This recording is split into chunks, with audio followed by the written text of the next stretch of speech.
Yang ini support frekuensi 4G di FDD 1800 MHz. Tapi support FDD 900 MHz. Kalau 4G ya? Di TDD 2300 MHz-nya smartphone. Terus kalau CDMA F-Down-nya buat voice call support juga nggak ya? Stop!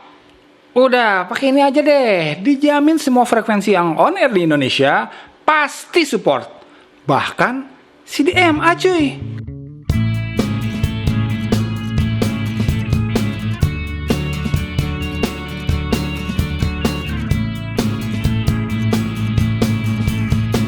Yap, daripada bingung mikirin frekuensi 4G mana yang support dan nggak support di Indonesia, kalau kamu ambil Hisense PureShot dan PureShot Plus ini dijamin pakai kartu dari operator 4G manapun pasti bisa jalan 4G-nya di sini.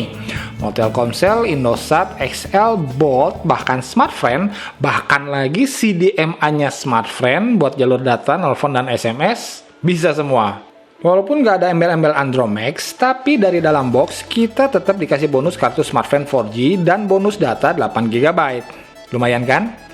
Mau lebih asik lagi? Udah dengar paket Smartfren True Unlimited belum? Kalau belum, jadi sekarang ada paket 4G terbaru dari Smartfren yang bener-bener unlimited. Selalu full speed 4G Smartfren dan nggak ada batasan pemakaian berapa giga gitu. Kan biasanya kalau udah habis jatah kuotanya, speednya diturunin tuh. Nah, paket ini enggak men. Gaspol terus full speed sampai akhir bulan. Harga berlangganan per bulannya 300.000 aja. Masih berasa mahal. Makanya beli Hisense PureShot deh. Ntar kamu bisa beli paket unlimited itu dengan harga per bulannya hanya 75.000 aja men. Tapi ingat, kartunya nggak boleh dipindahin ke HP lain yang bukan nomor bundlingnya ya. Kalau ketahuan bisa batal paketnya. Harga 75.000 True Unlimited per bulan juga berlaku buat HP-HP seri Andromax 4G yang lain kayak Andromax R, Q, atau SE misalnya. Tapi nggak berlaku buat yang beli kartu Smartfren-nya doang atau beli modem Wi-Fi-nya Smartfren. Oke, balik lagi ke device-nya. Secara estetika, back covernya ternyata bukan kaca ya, tapi masih menggunakan material plastik. Kelihatannya sih bagus, dan di warna putih ini walau minyak dari jemari kita sebenarnya nempel, tapi hampir nggak kelihatan lah. Jadi selalu terlihat bersih dan kinclong, kecuali kalau benar-benar diplototin gitu.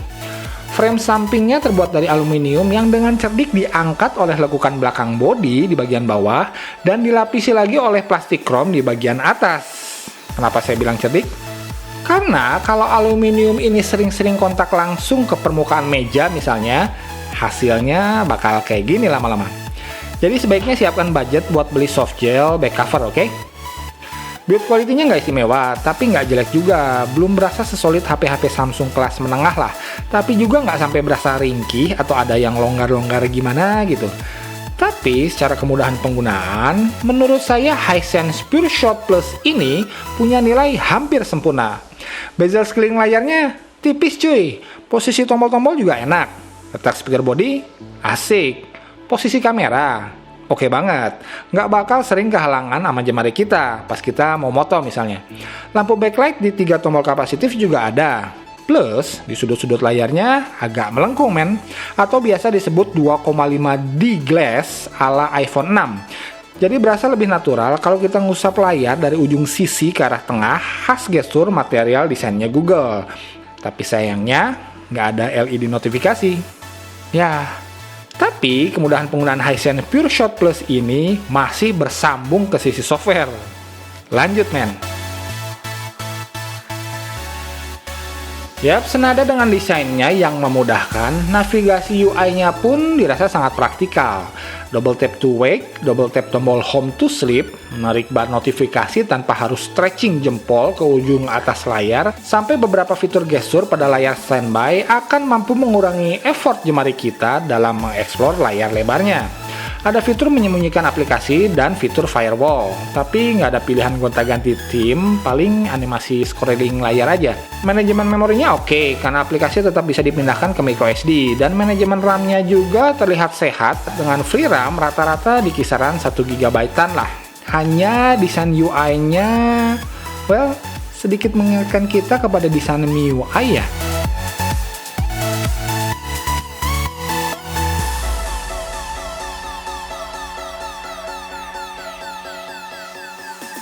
Layarnya yang belum Full HD memang jadi nggak spesial sih, tapi nggak bermasalah juga.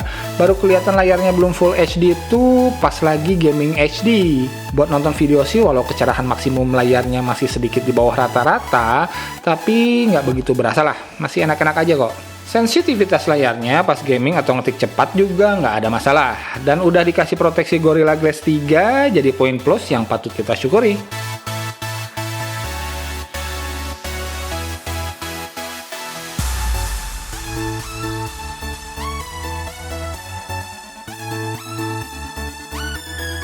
Oke, lanjut ke hardware. Kenapa layarnya belum Full HD? Nah, karena prosesor Snapdragon 415 hanya bisa mensupport layar maksimal di resolusi HD aja. Ini menarik karena setahu saya, Hisense PureShot adalah yang pertama memboyong prosesor generasi terbaru dari Qualcomm ini ke Indonesia. Prosesor generasi terbaru ini konon katanya menjanjikan support LTE kecepatan yang lebih tinggi, lalu manajemen daya yang lebih hemat berkat fitur Qualcomm Hexagon Application DSP, juga hasil kamera yang lebih mantap berkat udah dikasih 2 biji ISP atau Image Signal Processor. Dan setelah menjajal kemampuannya, performanya membuat saya cukup bersuka cita dan optimis dengan kinerja HP-HP menengah ke bawah tahun 2016 ke depan. Karena seperti yang kita tahu, kasta Snapdragon seri 400 pada akhirnya cenderung diperuntukkan untuk HP-HP kelas entry level. Dan kalau HP entry level tahun depan bisa jalanin kritika semulus ini, well, 2016 akan menjadi tahun yang indah buat kita semua. Suhu back covernya juga terjaga dengan apik di kisaran 42 sampai maksimal yang tercatat di 45 derajat Celcius aja setelah aktivitas gaming HD yang cukup intens. Sensor-sensor udah lengkap pula. Konektivitas, nah ini juaranya. Hisense PureShot ini bisa dibilang jawara 4G LTE di Indonesia. Daya tahan baterainya juga terbilang prima. Seringnya sih tahan di bawah seharian penuh kalau tanpa aktivitas gaming berat ya. Hanya di hari-hari yang super sibuk aja, saya terpaksa harus ngecas ulang HP ini di sore hari menuju malam. Tapi, sayangnya, belum support USB on the go. Membawa nama PureShot, harusnya kameranya bagus dong ya. Well, karakternya sih terlihat masih ada penyuntikan kadar warna yang sedikit dilebihkan dari aslinya, yang artinya warna merah jadi sedikit terlihat lebih merah, begitu juga dengan warna-warna yang lain, tapi level kontrasnya masih terlihat netral dan nggak lebay. Saya cukup kagum atas hasil low light-nya, baik tanpa maupun dengan lampu flash, yang hasilnya di atas rata-rata menurut saya. Yang juga saya suka ketika memfoto manusia, doi mampu menerjemahkan warna kulit yang pas, nggak terlalu kuning tapi nggak terlalu pucat juga. Yang belum saya suka adalah dynamic range-nya yang relatif sempit, sehingga detail objek sering tersapu habis ketika memotret objek yang sangat terang berbarengan dengan objek yang sangat gelap dalam satu frame. Untungnya, kinerja fitur HDR-nya terbilang oke. Yang juga kurang sreg adalah hasil kamera depannya, yang sebenarnya ekspektasi saya cukup tinggi dengan hadirnya lampu flash di depan ya. Tapi ternyata ketajamannya dirasa kurang, dan kontrasnya malah kelebihan. Walau ya masih layak diposting lah hasil jepretan selfie-selfiean kita, tapi masih belum maksimal kali ya hasilnya. Oh ya, penguncian fokusnya patut saya mention, karena dirasa cukup cepat. Jadi selain kamera depannya, overall, hasil foto-foto di Hisense PureShot Plus ini udah oke kok. Disematkannya 2 Image Signal Processor pada chipset Snapdragon 415 ini terbayarkan dengan proses evaluasi warna dan brightness yang cepat dan akurat, lalu meminimalisir bintik-bintik noise di kondisi minim cahaya, hingga ketajaman gambar yang baik. Gak percuma logo Dolby dicetak di bodi belakang Hisense PureShot Plus ini, karena dengerin musik pakai earphone bawaannya udah terbilang enaken. Kesan jernihnya dapet, walau kalau mau dentuman bassnya terdengar lebih dalam lagi, kita harus ganti earphone-nya dengan yang lebih berkelas. Tapi sayangnya speaker body stereonya, bentar.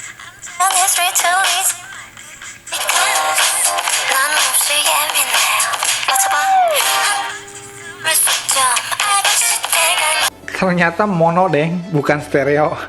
Kena deh.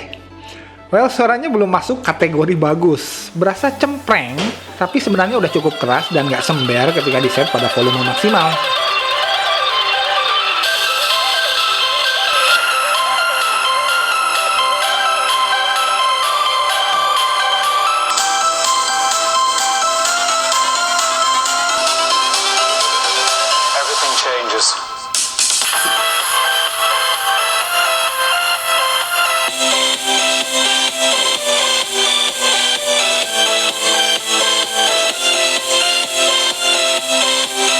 Oke, akhirnya sampai pada kesimpulan. Jadi yang bikin saya cukup bersemangat mereview Hisense PureShot Plus ini adalah yang pertama karena konektivitasnya yang super fleksibel. Bisa 4G di semua operator, bahkan CDMA. Walau kalau pakai smartphone, kita bakal dikasih beberapa keuntungan yang lebih. Salah satunya yaitu paket True Unlimited dengan harga hanya 75 ribuan per bulan aja. Yang kedua, penggunaan prosesor Snapdragon 415 generasi terbaru dari Qualcomm yang akhirnya tiba di Indonesia. Dan ternyata performanya nggak kalah sama prosesor-prosesor kelas menengah sekarang ya. Dan janji Qualcomm memberikan kecepatan 4G yang lebih baik, lalu hasil fotografi yang lebih cakep, sampai daya tahan baterai yang lebih kuat, ternyata tergambarkan dengan cukup akurat di Hisense PureShot Plus ini. Yang ketiga, sebenarnya ini di luar dugaan saya, yaitu saya suka perpaduan desain dan UI-nya yang bersinergi untuk memudahkan pengalaman menggunakan smartphone ini. Bahkan ketika kita dipaksa menavigasi menggunakan satu tangan aja, di Hisense PureShot Plus ini masih berasa lebih nyaman dibandingkan HP-HP lain yang punya luas layar yang sama. Last but not least, konon kabarnya walau nggak membawa sub-brand Andromax, tapi Hisense PureShot Plus ini akan tetap dilayani keluhannya di galeri smartphone yang cabangnya banyak banget itu. Nah, tapi ada beberapa hal yang masih jadi ganjelan buat saya di sini. Kalau lihat bandrol harga resminya yang di atas 3 jutaan, penggunaan prosesor terbaru setingkat di atas Snapdragon 415 yaitu Snapdragon 618 atau bahkan 620 yang udah support layar Full HD, harusnya sih masih memungkinkan ya, dan pastinya bakal jauh lebih greget dalam mendongkrak daya saing smartphone ini. Yang kedua, kualitas speaker bodinya yang lumayan mengurangi kenyamanan kita pas main game atau streaming YouTube sih, tanpa earphone misalnya. Walau buat ringtone panggilan masuk aja sih nggak masalah deh ya. Sama terakhir, kalau buat saya, mending sensor-sensor yang nggak lengkap dibandingkan nggak ada fitur USB on the go. Karena fleksibilitas transfer data di HP ini jadi kurang maksimal. Jadi buat yang hobi kejar-kejar paket data yang lagi promo, well, Hisense PureShot Plus ini bakal jadi HP paling cocok buat kamu. Tapi buat para penggiat game HD atau mobile fotografi, walau Hisense PureShot Plus ini masih berani meladeni kedua aktivitas tersebut dengan cukup apik, namun menurut saya belum jadi yang paling ideal di kisaran harganya. Kecuali kedepannya ada penyesuaian harga. Amin. Oke, itu dia reviewnya. Mohon maaf sebesar-besarnya untuk informasi yang masih nggak jelas atau salah-salah. Well, tetaplah hidup bahagia tanpa gaptek. Assalamualaikum warahmatullahi wabarakatuh.